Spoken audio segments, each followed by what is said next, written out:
We'd like to welcome everyone to our work session today for the Bountiful City Council, July 9th, and we are talking about the general plan. I'll turn the time over to our planner, Mr. Francisco Astorga. Oh, I'm so sorry. Francisco, we're turning the time over to you to discuss the general plan. I was just getting a water. I'm sorry. Yep, no, water's good. Thank you, Mayor, and thank you, Council, for the opportunity that we have tonight to discuss the transportation and circulation element, including active transportation. It's been a while, so I worked on this PowerPoint to just give us a more of a why we're here or how we got here. Just to remind everyone of the general plan process.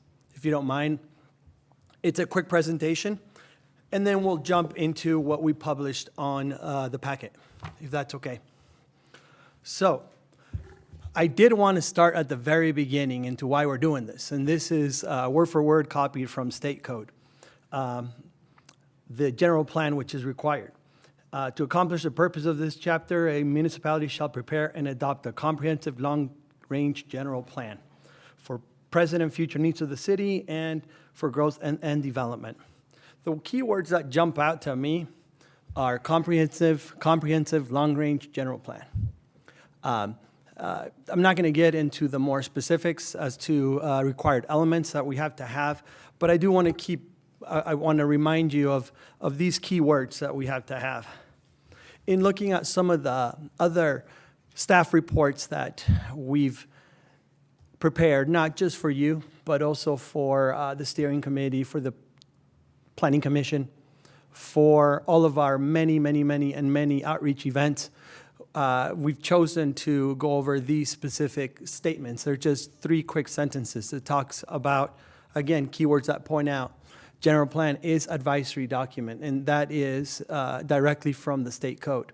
It provides direction, it provides a focus, it guides the development of new zoning ordinances to fulfill the community's vision, and then again, that last one, I took it from the staff report, intended to provide decision makers guidance in decision making.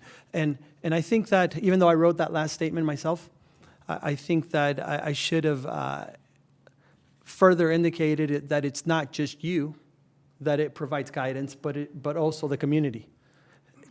In that it also provides the opportunity for the community to expect something from the city as far as the efforts that we have in how we evolve over time, if we need to evolve, if we need to change.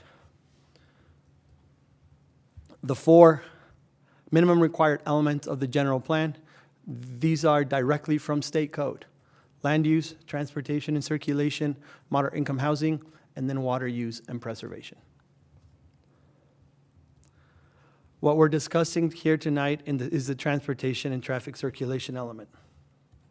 Going over the process, and this should not be of much surprise to you, is that this is how we started from back in December, in that we took a look at that vision statement.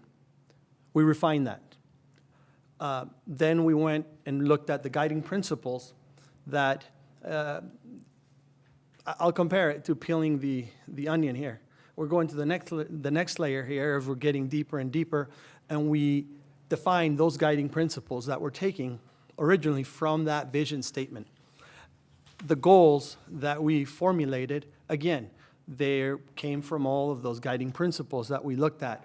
And now we're looking at the actions. And I hate to say this, but action is not the right word for this, is that it implies that we're going to do something. And that's why, even though we're not going to change it, I don't think we should, it's more specific goals. It's not necessarily what we're going to do today or tomorrow, but it's a little bit more specificity in it. And the only reason why I bring that up is that it's part of the planning process, which is to prioritize and prepare. And the exhibit to the right, I didn't come up with it. It was how I was taught this back in my university days. everybody uses the compass. It's simply implying direction. Moving on to the next phase is the implementation. And I don't know if that's how Amber was taught too, but the graphic that was used in planning schools is always the hammer and saw. It simply implies that we're going to physically do something. This is the separation between the planning efforts, I'm going to call that the general plan, and the implementation. In that the implementation is the do, it's the action, it's the work. This may be, as indicated before, changing city codes to provide such policies in the future. It could be also the zone changes. It could be also any type of work program that we would like to implement. And to give you an example, the best example I can give you is the 2019 Trails Master Plan that we created with the city. We hired a consultant. We did not align specific trails. We drew lines on a map, knowing that in the future, as we implement that Trails Master Plan, we would be able to come back, hire IMBA, hire whoever we need to hire, boots on the ground approach, and real analysis of what we want to do. That is the best example. And Jesse was a part of that. It was more so, yeah, we need to connect A to B. And obviously, it wasn't as easy as that. It took a lot more meetings and planning and speaking with other people there. But it was more of a line on a map. And then through that implementation plan that we've had throughout the city, which, by the way, we change it as we see fit. We present it to you once a year, and then we move on and we work for that year. And that's a perfect example, I'm going to call that, of that work program in that second bullet under the implementation tool that we have here. And then we can prioritize many different other implementation plans or priorities. We can call it whatever we want to call it, and it's more of our to-do list based on our vision that we had in our direction, which may also improve whatever component we may decide to put on our capital improvement plan, which is more tied to annual budgets that we have allocated monies to move forward on. Coming back to our topic at hand, in that the South Davis County Active Transportation Plan was not intended to be adopted as a whole cloth. Rather, it contains general policy recommendations that, as it says on the plan, page 55, can provide guidance for each city to adopt their own policies that are tailored to specific needs. In that, ironically, that plan was so heavy, so many suggestions for Bountiful City, yet we had other cities take a look at it. But it was intended for us to have more of a guidance and choose our own destiny. I see it more of a visioning document more than anything. And then from that plan, we had these 6, 7, 8 policy, as they called it in that plan. They call it the general policy recommendations. I believe they're all on section 5 of the plan. So with that said, and this is the very last slide before we get into it, what we want to do here today is take the active transportation goals and actions that are part of the planning stage, not part of the implementation stage, that we have included them in the transportation plan. It's the specific goals of what we're reviewing here today. We have incorporated them into the transportation element. And they are the result of Logan Simpson Design as they held probably 7 steering committee meetings. They interviewed 20 community members. They interviewed the planning commission. They interviewed you. They interviewed the steering committee members. We've had, I don't remember anymore, probably 5 work sessions between the planning commission and city council. And then we had our outreaching efforts. And it was a result of synthesizing that information plus incorporating the principles from the South Davis Active Transportation Plan, the ATP, into the goals and policies that we are now ready to present as suggested in the staff report. Yes, I've had an opportunity to edit them. No, I didn't do that in a silo. We have incorporated, Mr. Hill and I, where we have taken an opportunity to review those. And at this point, I'd simply like to shift to what we presented in the packet, which is simply the element, which on your packet starts on page 9. And we can, and I'll pull that up on the screen just in a little bit now, and we can talk about section by section. And then at the very end of it, we have the, what we call the related goals and strategies. Again, this is not part of the implementation, but more so for the planning efforts, the visioning, the direction, where we incorporated all of the goals and actions divided in that specific outline of where they fall as far as being the overall guiding principle of welcoming community, business-friendly community, connected community, active community, resilient, efficient and resilient community, and then the last one, friendly community, into each goal and a subsection for each of the more specific goal in this plan we call it the action. If you read every single item, I guess we can say they're cross-referenced based on that general recommendation as outlined in the active transportation plan. And Mayor, I have a quick question for Mr. Astoria. Please. If that's okay. Thank you for going through this and recapping where we've been. I think that's really important. I have a kind of a question where financial analysis kind of enters the picture and how we integrate that. For example, Ms. Becker's work on doing analysis on, what do you call it when, the leakage study, thank you. yeah, that information and the report that was part of the sub-consultant through Susie Becker's company, Zions Public Finance, is incorporated not in this section of the general plan, but it's included in the economic development and in the existing conditions section of the general plan, which per our January 2024, yeah, that was this year, right? Yeah, the January visioning exercise that we had with council, our annual, we came up with a specific schedule of items, and that was when we decided that we would review existing conditions after we're done with transportation. So it's not part of this study, but it is, I'm sorry, it's not part of this element of the plan, but it is part of the existing conditions component or element, I guess we could say, of the general plan.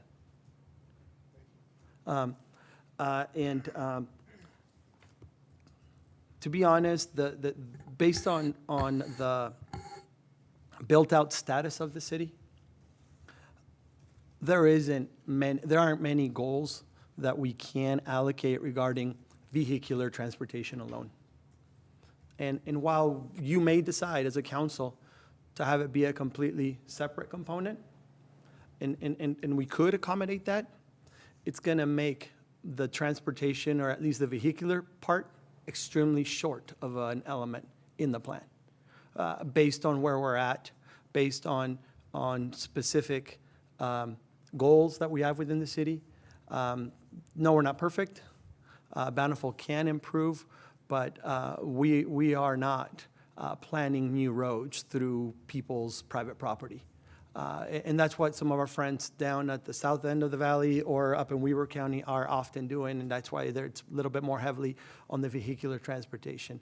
And that was the main reason why it was ultimately decided to include active transportation in the transportation element. It was simply based on that the city, or I shouldn't say the city, but the people involved in these decisions, I guess I'll say, we acknowledged that we could use some help in active transportation. And that's why the transportation element is heavily active transportation. So if you don't have, unless you have any questions, I'm ready to move on to follow the norm and what we have, Mayor, in these work sessions where we go over every section and we incorporate to see if you guys have, if the council, I'm sorry, if the council has any major changes or questions. Council, does that sound good? Should we just go through it piece by piece? Mayor, if I may. Sure. Thanks for your work on this, Francisco, and thanks for tying everything into our visioning that we set out a while ago now. Something that you mentioned kind of just put up my radar a little bit, which is, I think for only reviewing or expending efforts, as it says on page 5, maybe 3 of the report, on active transportation where redevelopment opportunities arise. I think it's page 3, where it says we should spend, giving our built-out status that would affect future transportation connections, the city should spend efforts reviewing active transportation as the city experiences redevelopment opportunities based on the age of buildings and developments. And something that you just mentioned, Francisco, is we are not doing a lot of redevelopment and we're not building a lot of new roads. And we are built out and we are, most of our infrastructure is here, right? And so I think if we take what seems to me to be a more passive approach is when the redevelopment arises or when it comes towards us to achieve the goals or the things that I found in the report were like, we want to consider this, we want to think about this, or, you know, keep this in mind as this happens, as far as like multimodal use of roadways, especially where they're traffic heavy. I just want to say this. I've been thinking about this a lot, as I know the rest of you have, but I looked back at the 2009 transportation element of the 2009 master plan, which now we're 15 years on from that. And there are things that were mentioned in there that we have not begun to address as a city. And I just think as we're considering this, I hope we can consider to be more proactive and actually commit ourselves to making proactive, using proactive, committed language in this, because what I see in the 2009 plan is we're going to, you know, look at Orchard Drive and build out, park strips and get, bike paths and pedestrian pathways east or west of Orchard. And a lot of these things, I think, were probably part of their visioning and their idea for the future. And we're 15 years on, and the areas they identified have not come to fruition. So while I see this, I would urge all of us on council to want to use more proactive language in our moving forward with the active transportation components, committing ourselves in the transportation plan, whether we fold in active transportation with that, but we commit ourselves to actual, not just consideration, but we will have a long-term capital plan. And anyway, I just wanted to address that because you had mentioned that, and it is at the bottom of page 3 before we kind of get moving forward. So thanks. Councilwoman Price-Hewish, I think your point is well taken in that we don't want to just sit here and spend years talking about things and not getting things done. And so I think what you say has a lot of merit, and it seems to me that when we think about our role here as a council, our role is to define the what, right? And then a lot of the how is left to the staff, and And of course, we don't want to be overly prescriptive for them or for future, to bind future councils.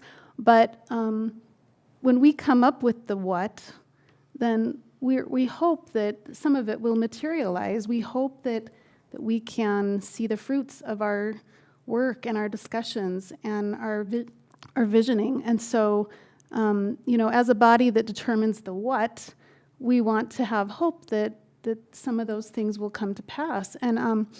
And so I think it's reasonable that so it's kind of this balance we have where we're determining what the what is, what we hope for, without being too overly prescriptive, but also I think that for example, the trails, they have the master plan, but then they also have an implementation plan because the vision is we also want to see it implemented.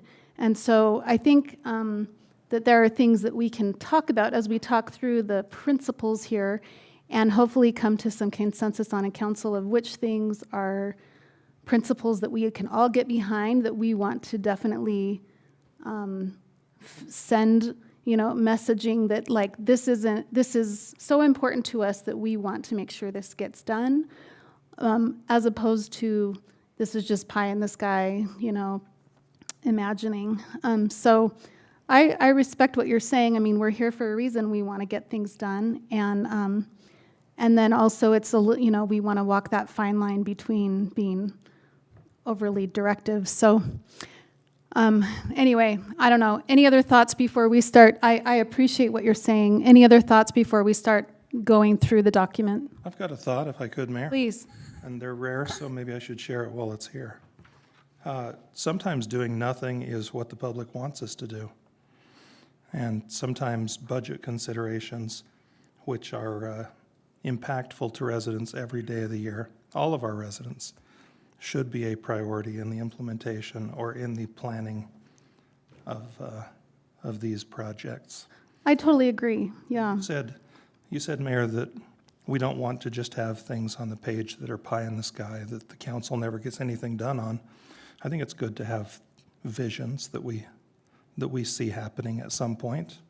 I also think we have to be realistic and implement those visions when it's proper and appropriate and has the support of the majority of the residents of Bountiful. So I appreciate that. With I do. the things that we're evaluating with prudence. Sure. And yeah, absolutely. And that's that balance that we have. That's a great point. Thank That's you. not a counterpoint to Councilmember Price Huish's comment, just another point. Yeah, no, it's good. Thank you. So any other thoughts before we dive in? Okay. So in front here, we have the actual drafted transportation and traffic circulation element. Mayor, would you like me to read every paragraph word for word, or you've had the packet in your hands? I'll do however you would like me to move on. Why don't we ask the council if they have questions about this, as we move through? Any questions that the council has about this document, this page? We'll do it section by section. Okay. Is that better? Yeah, sounds good. So we start with the introduction. And then we move on to the state requirements, and I apologize, I'm having an issue here with my new computer, just trying to get used to it. We simply reference, or the applicant references the state requirement. We go into context, separating into regional connections.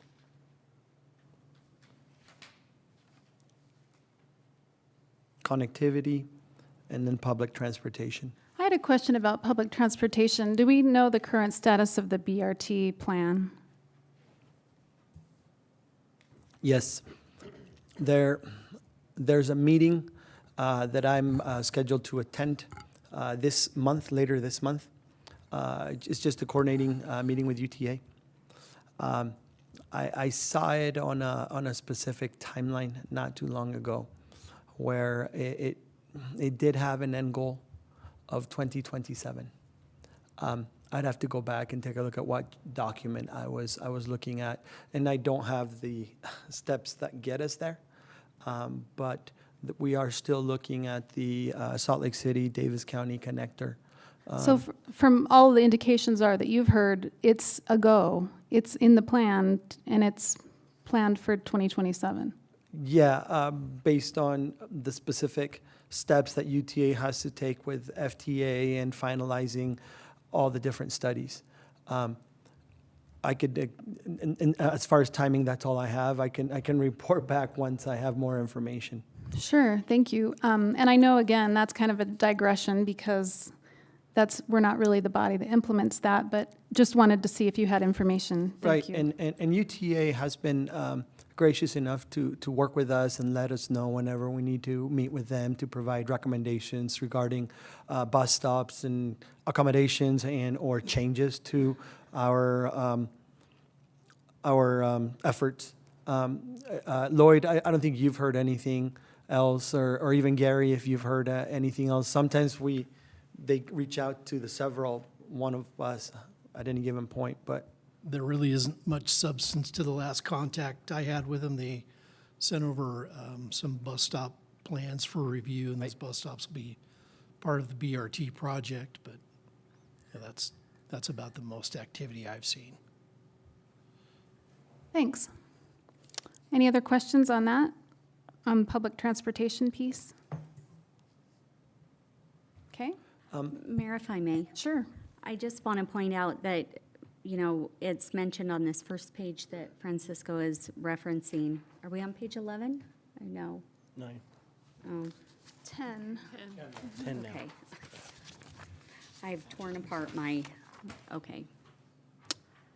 I think just, again, this idea of connectivity, we have some connectivity, again, for active transportation, but our best active transportation connectivity is on the far east side of the city, on Davis Boulevard and Bountiful Boulevard. And where we're really lacking is where people are often using or wanting connectivity to get to commerce, schools, medical,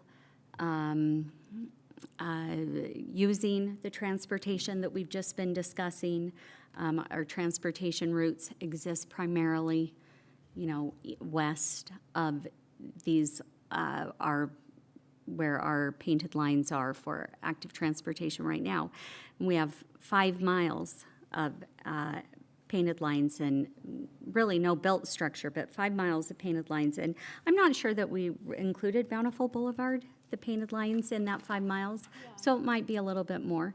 But at any rate, I just think as we're talking about connectivity and we're talking about, shortening, you mentioned this in the report, kind of in theory. I mean, we really don't shorten the distances, but in theory, we're shortening the distances and making active transportation more accessible to people. That most of this connectivity is in the residential areas, highly residential, on the far east side of the city.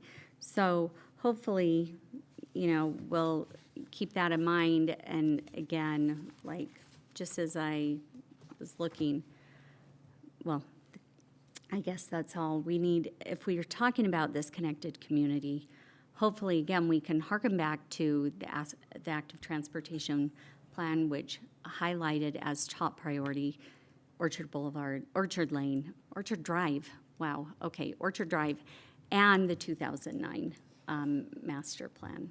So that's all. Thanks. Yeah, and I think that's why we included all that information in this subsection of existing conditions throughout the city, in that we don't want to hide it from anyone. We know that we need to work on additional bike lanes throughout the city, and that's why we put that on the plan. Or that's why, I'm sorry, let me rephrase that. That's why the consultant felt that needed to be included in that, to identify some of our challenges in our goal and action process. Thank you. So we're already on page 10 regarding public transportation. So we're looking at that section. And then we move on to the bicycle network, which, by the way, the planning department, we have met with WFRC as late as last week regarding some initial discussions regarding their program named Beehive Bikeways. And it may be an end result of the Utah Trail Network that the state would like to implement with some of the funding that they've set up. They're not the one and the same. So we're gracious to be able to work with our regional partners regarding these connections. And they are at the very initial stage of master planning, is what I'll say. I have a question about bicycle networks. So I'm sure that Councilman Bell, Councilwoman Bradshaw, Amber, the people that are familiar with cycling, that are more active cyclists in our community would know the answer to this question better than me. But I'm wondering if, when we talk about bicycle network in our city, I know that ideally every city would have safe bicycle access, and I know that that's not really the way it is right now. I know there are many streets where cyclists don't feel safe on the roads, and I think that that's okay. There are probably streets that are just not as suited for cyclists. And I remember learning from Councilman Bell when we were talking once about Main Street. For example, I think I remember him saying something like, cyclists don't have to have great access on every street, just, like maybe that's more walkable on Main Street. And then we have another street that's like next to it that's more cycling friendly or whatever it is. So it makes me wonder, when we're considering things like east-west connections or north-south connections for cyclists, do you think that it's a good idea, cyclist experts, to focus on, for example, like, let's have one east-west connection that we know is like, oh, this is a safe route for cyclists, like, oh, Center Street, where it's not otherwise a 4th North or a 5th South or a 2600 South, or 1500 South, or, so I'm just interested in your opinion. Is that like a good starting place to say, oh, maybe we shoot for one east-west or one north-south, and then maybe we build on that network? But just wanted to throw that concept out and see what we know about that. I think the challenge with just focusing on, saying our goal is just to have one, which I don't know if that fits right with kind of where the document that's before us, to just, identify we need to have one or 5 or 3. But from just a zooming back out to a 60,000 foot level, you definitely don't need, painted or protected bike lanes on every street going north and south. I do think you actually need more than one. You need it to make, if it's going to be a connected system, then, our city is larger than just, one north-south access and one east-west access. We have natural north-south and east-west streets in our city, like 1800 South and 4th North and 5th South and Canyon Creek and things like that. And then we have our natural grids going the other way between Orchard and Davis and Bountiful Boulevard. And those are heavy streets, and some of them may fit having those bike lanes, and some of them we may identify other streets. But I do think you're going to want to have more. I mean, if all of our residents only lived, south of 1800, then that might make sense. But we were spread out. Our locations that people want to get to are spread out.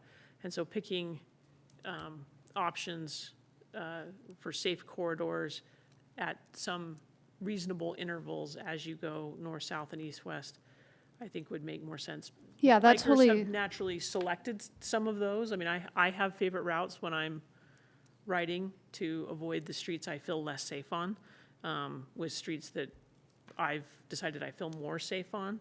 And I'm sure some of them overlap with others in the bike community, and some may just be my special favorite streets. That makes perfect sense. I guess my question was if we should like focus on one at a time or something like that, But Yeah, please. Maybe it's important to share some context to what I was thinking at that time, in that I recognize that if we do something, it affects something else. We can't do anything without affecting, everything's interconnected. And Main Street is a really important retail, and people are coming and going, and there's a lot of activity, which is what we want, and a lot of decisions that we make is based on trying to bring business and activity to our Main Street. When I drive or park on Main Street, there's a part of me that when I back, it's head-in parking. When I back out, I'm really careful and cautious that there's not a vehicle coming. If we introduced a bike lane or bikes on Main Street, it adds a complexity that might discourage people from coming to Main Street. While I think it needs to be bike friendly, if speeds are comfortable to vehicles and to limit congestion, I think bikes can feel comfortable in the car lane, because it might be moving slow enough that they can keep up with traffic. Now, there are people far more attuned and experts in this category than me. I don't want to presume that I know everything. That was just an observation that if we want to drive people to come make quick trips and purchase things on our Main Street, introducing bike lanes might make that more complex and difficult. That's all. Thanks. Yeah, good. Yeah, just to that I know in the master plan there's the penciled east-west connector going down 1500, and there was always ideas of being creative in how we would do some of that from Orchard Drive west, at least connecting to Legacy. I think 1500 South was the main street because it's just a straight shot. When you're looking north-south, That being east-west, right? yeah, east-west, thank And you. it goes under the freeway, so it's an easy and cheaper option than trying to build a bridge over I-15. Yep.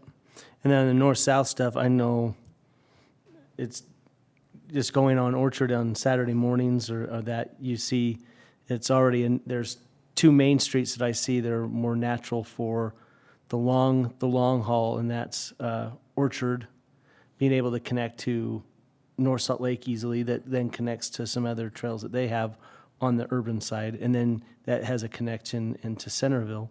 And then the other one would be 300 West. And the nice thing about that is both those are very flat, and it meets the needs of certain bikers on those that are going through Bountiful and connecting 50 milers and all that. But none of those. The nice thing about that is they're not going down Main Street. And so to Councilmember Bell's comments of where the traffic is where we want. There's already two natural north-south corridors that cyclists are using, and maybe just focusing on how to make some of that a little bit safer for them, it would be a conversation to have in the future. I want to mention one more thing. I think it's really important to have roads that are safe for bikes. And thinking of Main Street, my thinking is, or my rationale is that First West and First East are pretty wide streets. They don't have a lot of activity and not a lot of parking. And if you can make First East and First West comfortable and accessible, bikes might tend to want to be there instead. It's safer, wider, less commotion, less busy, and then they're only a block away from maybe their destination, their store that they want to go to on Main Street. They're probably, if they're on a bike, they're not purchasing a ton, likely, and to go one block out of their way might not be all that bad. I don't know. Mayor, if I may, I just want to share a very quick story because it happened today. And I was driving on Orchard, and in response to, sometimes you see the 60,000, view that you mentioned. Okay, and today I had a 20-foot view. I'm driving down Orchard, heading north, and approaching Bountiful High. And there is a biker who is clearly a commuter.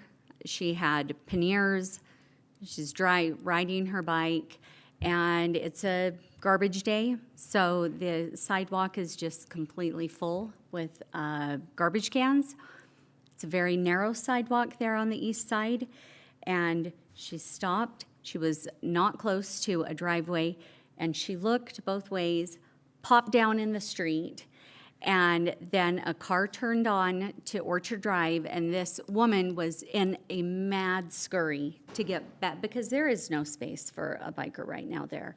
Mad scurry to get back up onto the sidewalk on the other side of the garbage cans. And I just thought it was very nerve-wracking for me, and I'm sure it was much more nerve-wracking for her, being the person in that dangerous spot. And I'm sure it felt shaky for all the drivers on the street. And so I think that is probably something that is happening multiple times a day.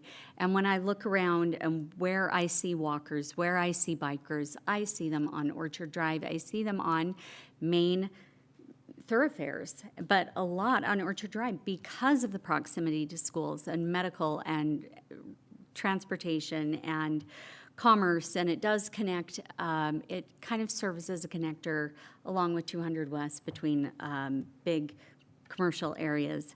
And so I just kind of felt like it behooved me to share that story today, because it was a very close not bird's eye view, close encounter of a scary kind that happens all too often right there on what is, whether we like it or not, a connector street that we need to, I think, plan for. Just like we're planning for all of these incredible trucks and maintenance vehicles that we're going to be approving later in our city council meeting, you plan for those. You put them on a 10-year plan, and you plan for it, and you make it happen. And I think that's what we can do here. We can plan for it, make it happen, not have just aspirational goals. Thanks.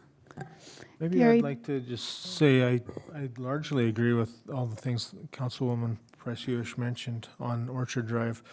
I've ridden my bike individually and with my children along Orchard Drive without it being trash day, and thought how scary it would be if there were trash cans on the sidewalk. I've witnessed that and felt maybe the fear that some might have in that occasion if you had to get into the traffic lane.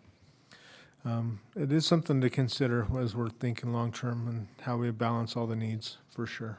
Thank you. Yeah, I appreciate that, and that's part of what my thinking was when I was saying one trail. If we should focus on one trail at a time in terms of helping make it feel more safe incrementally throughout the city according to the priority.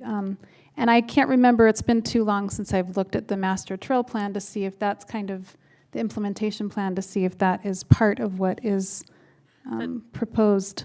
That does, the Trails Master Plan obviously was focused on dirt trails rather than road trails. Yeah, okay.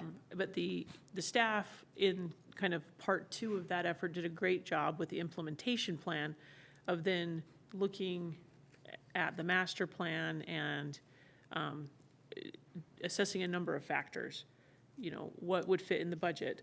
What was going to be easier to work with partners, namely the Forest Service. In this case, maybe other partners like UDOT or WFRC.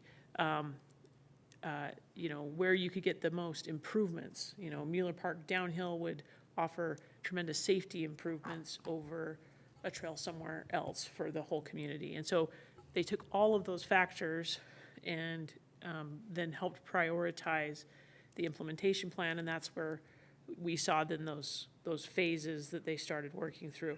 And there, as I recall the implementation plan, there was multiple trails in phase 1 and 2 and 3, because if you can't just build one if it doesn't connect to something else. If you're trying for a connected network, you have to build something that it intersects or something that it loops to. or a destination it helps you achieve, and then the destination too. So Does that implementation plan talk about any urban, okay, it's contemplating more, okay. Thank you. So I guess that's my question is maybe, I'm interested in having, or have some sort of thing on our radar about safer cyclist routes, But I don't think that's something, once the mountain trails are done, I don't think that's something that could be presented to the Trails Committee for future conversation, is shifting a little bit more to a focus of urban Sure. trail. Yeah, Yeah, sure. and I think, if I may, that committee was specifically for dirt trails up on the mountain, not for urban connectivities.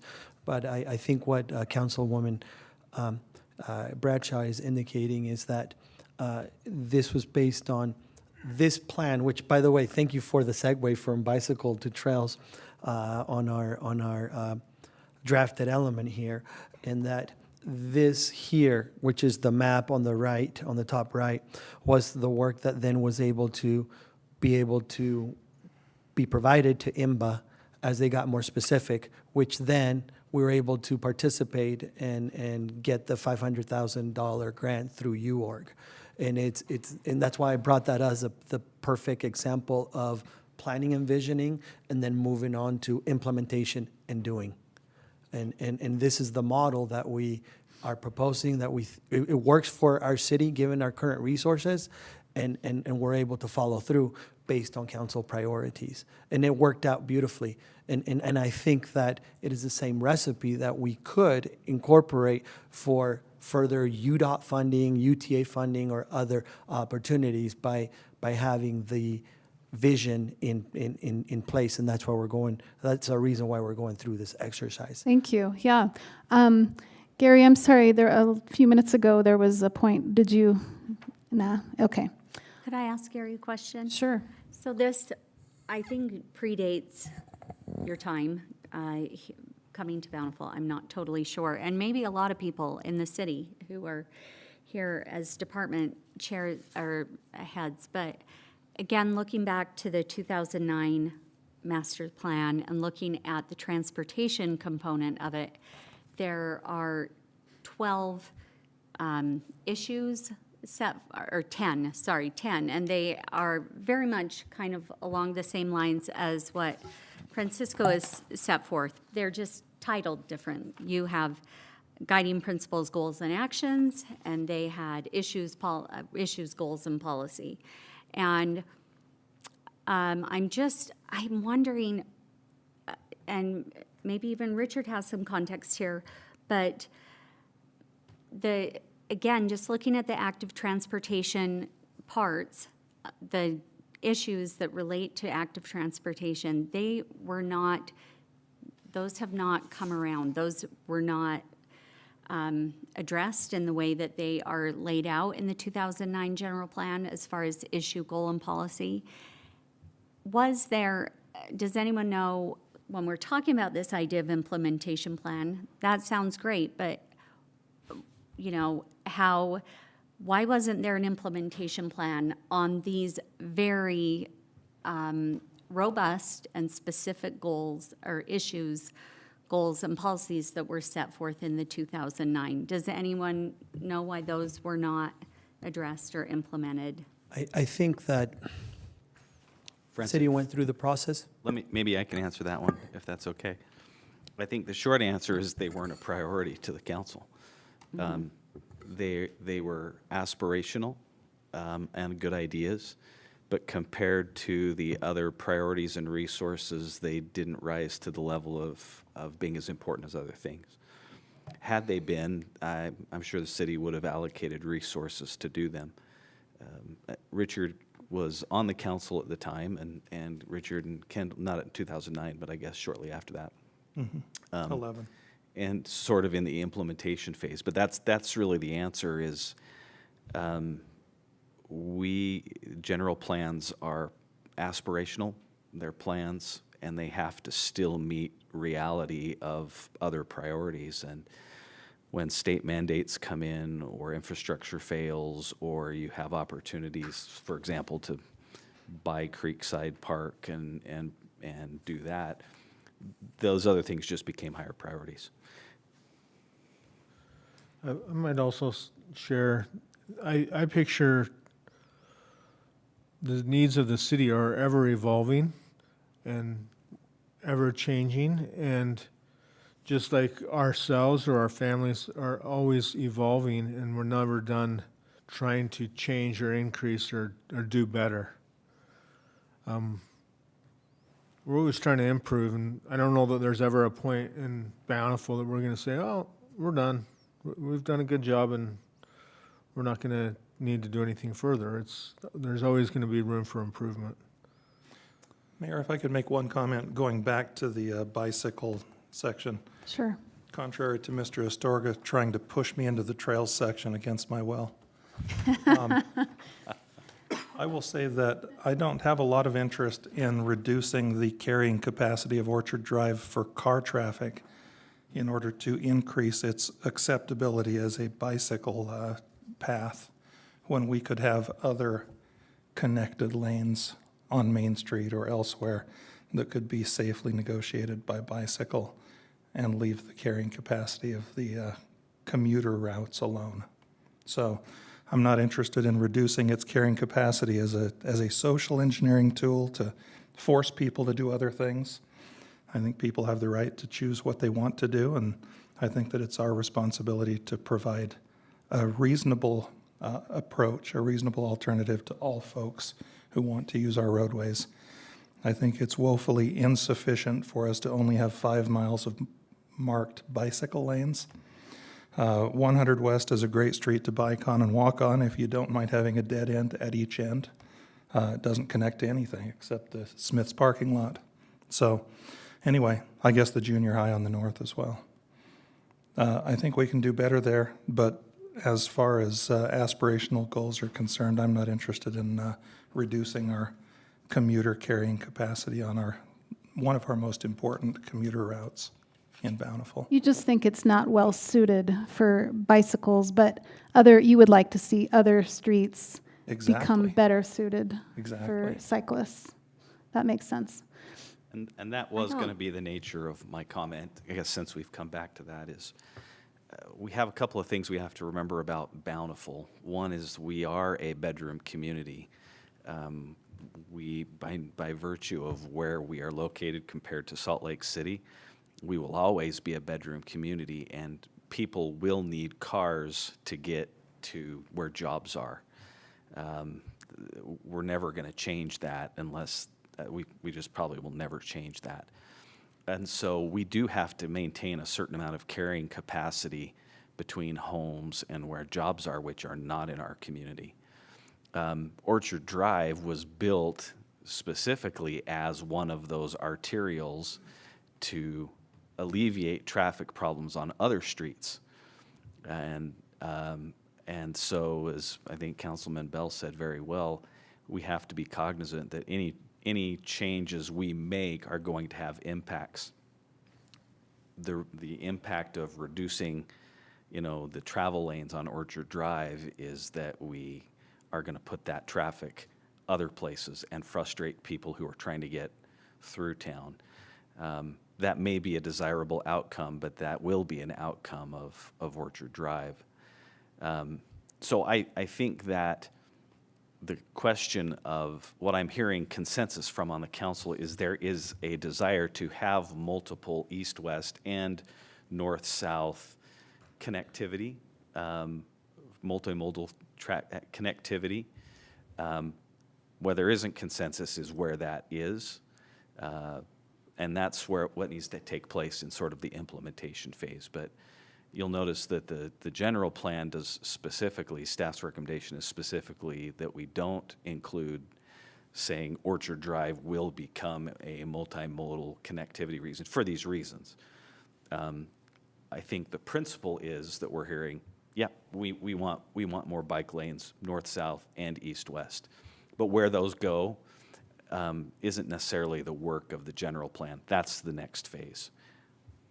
That's the way we've drafted anyway. Now, if you feel differently and you want the general plan to do that, that's great. But The reason we're recommending against that is because if those plans change, then we have to go back and have public hearings at the Planning Commission and public hearings at the City Council. That's why we've tried to draft this in a way that it is principles of what you want to see happen, as opposed to projects saying this is where this is going to go, if that's helpful. I find that helpful, but I also feel like without committing to some kind of implementation plan, we are, and I understand what Richard is saying about not wanting to be involved in social engineering. I don't think that means that something's not happening that you're hoping will happen. It's already happening because of the very nature that you spoke of, that Orchard is a commuter and a place to get you from point A to point B. It is a place people are already walking and biking and strolling along in great numbers already. And so I am concerned about, we have some of the best, minds in the state who've proposed the active transportation plan, and I appreciate that we shouldn't just accept it whole cloth. But when there are the highest recommendations, and also those build on recommendations from 15 years ago, and so even if we're not going to say, okay, let's commit ourselves to certain streets or certain roadways, if we don't commit ourselves to an implementation plan, then it seems like we could end up another 15 years down the road and not have implemented, some really meaningful ways to keep traffic and pedestrians and bikers separated, keep them more safe, help people who utilize all kinds of transportation get from point A to point B.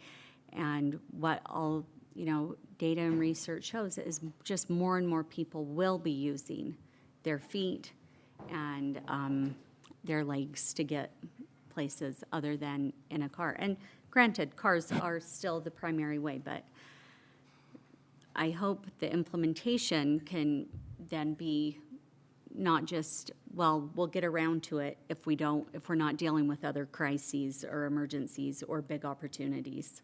So we absolutely can talk about that. We can talk about if the council wants to have an implementation plan in addition to this document. And unfortunately, please, Councilman Bell, you can have the last word. I see we're darn near out of time. Since we're back to Orchard Drive, I have a quick thought. I agree. We should not reduce the carrying capacity. We need to continue to look at Orchard Drive as a commuter lane or a commuter route, north and south. It's very critical. One reason it is so successful is it doesn't start and stop, right? Well, that does have a negative side. Last year, I was volunteering at my kids' school on a field day, and they were going from Bountiful Elementary to Creekside Park, which, if you know those locations, you know that they're crossing Orchard. And we were about a block away, and I started getting a fear in my mind, thinking, what's going to happen here? When 25 students, with all the chaperones, were probably 30 plus, maybe 40 people, I thought, how are we all going to cross Orchard Drive? Not too long, we were crossing Orchard Drive, and my fear almost became a reality. Thankfully, it did not. But maybe a car third or fourth back did not realize everybody had stopped, and they hit their brakes, and they started a fishtail. And it was, thankfully, they were able to navigate around the cars that were in front of them. It was scary for a minute for everybody. But we do need to create a east-west crossing at Orchard Drive if we can. I think we need to figure out creative ways where we can keep our carrying capacity and help. And I think we can. I think if we don't say we can't do something, we can figure out a way around it. If we say we can't do anything at Orchard Drive because we don't want to affect the carrying capacity, then we're going to cut ourselves short. So I just hope we keep all our options open based on data and not based on our impressions that we might have. And anyway, that's all I have. Thank you. Thank you. Thanks. So obviously, we're out of time now, and we need to pick up this discussion. And we'll pick it up where we are, and so we can continue to discuss these options and ideas, and we'll do that in our next meeting. So thank you so much for the discussion, good discussion, really important discussion. So thank you. And we're going to just take a 2-minute break before we start our regular city council meeting.